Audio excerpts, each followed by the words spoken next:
Chapter 18. Nosy Eyes. Once I made the decision to tell the others, I could hardly wait to share the secret. Suddenly, I couldn't believe I'd kept it to myself for almost a whole week. They were going to love Flicker. But at school the next day, it was precisely 30 seconds before I realised I had a huge problem. We weren't allowed bags in the classroom, and there was no way Miss Logan would let me get away with wearing my hoodie inside. Besides, even though Flicker still fitted in my pocket, it wouldn't be much good if he started getting fidgety in there. In the end, I left him in my rucksack in the changing room. I hung it on the hook right at the back and put my PE kit in front as a feeble disguise. I stuffed some letters through the zip, whispering some reassuring words to the little dragon, and crossed my fingers he'd be okay till break time. In class, I kept trying to get Ted, Kat and Kaya on their own so I could whisper the exciting news. But we assigned our groups and I was stuck with lions while they all sat across the room in giraffes. There was also the problem of Liam's beady little eyes that seemed to follow me everywhere, so I couldn't check on Flicker at break. He was even loitering in the hall at lunch, when usually he'd be first outside with the football. "Meet me under the trees," I hissed to the others as I shoveled in the last of my lunch and cleared my tray.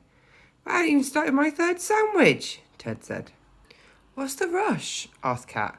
"I've got something to show you," I whispered. "Something important." "Well, go on, show us," Kai said. "Not here. Nosy eyes are watching." "I don't think eyes can be nosy," Ted said through a mouthful of crisps.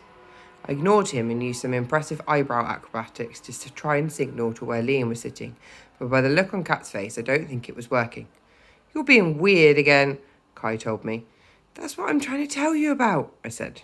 They all looked at each other, then stuffed the remains of their lunches back into their lunchbox, apart from Ted, who had just stuffed his into his mouth. "Come on then," Kat said. "It's about time you told us what's going on." While the rest of them headed down to the end of the field, I ducked into the changing room.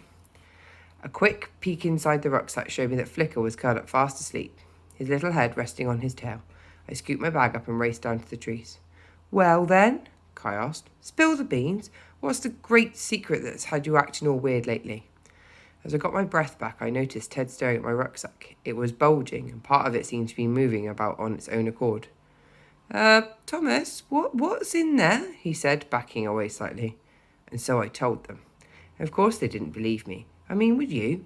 I told them the whole story from start to finish, and dramatic storyteller that I am, I didn't intend showing them Flicker till I completely finished. "Right, good one," Kai laughed.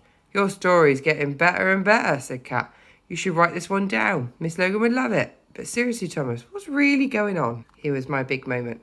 I paused, savouring the deliciousness of knowing that any second I was going to see that look on their faces. The look that said, "I just cannot believe what my eyes are showing me," and "Wow, Thomas, you're the coolest human on earth." I opened my rucksack and reached in. All three of them began to lean towards me. But just as they were about to finally see Flicker for themselves, a voice said, "What have you got there?" We all spun round. It was Liam, and his beady eyes were fixed on my rucksack. "Nothing," I said quickly, gently keeping hold of Flicker and hoping he would sense the danger and keep perfectly still. He didn't. He actually sneezed and let out a spark that was red-hot on my fingers. I winced, but forced myself to laugh it off. Kat, Kai and Ted were looking bemused. I'd have to fill them in later. I turned and hurried back across the field. All I knew was that I had to get Flicker away from Liam's prying eyes.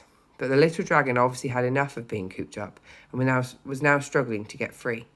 My rucksack lurched from side to side as he wriggled desperately inside. I clamped my hand over the moving bulge, trying to ignore the strange looks some of my classmates were giving me as I hurried past. All I could hope was they hadn't done a poo in there, and, if he had, that it wasn't about to explode.